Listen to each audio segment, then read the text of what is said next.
今本日想讲 AI 素容 ，AI 素容唔係成為人工器，係愛啲做物嘅容、用扮容，還有哪條素材唔好亂用。對行業來講，呢件事特別重要。讓 AI 產生一團行業，唔好將權基於行業時就講好。來問，呢幾位自然麼？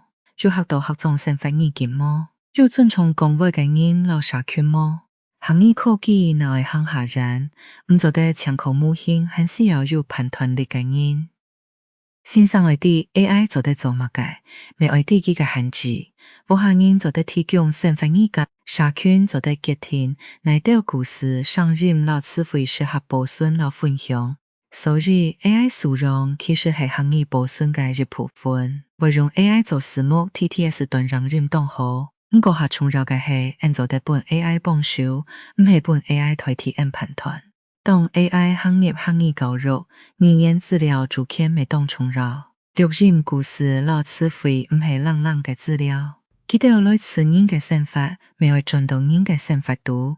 行業嘅未來唔係搞本機器是算事，係人老公企強下合作，本每一個行業都有來源、有脈絡、有感情，未有出賞嘅機會。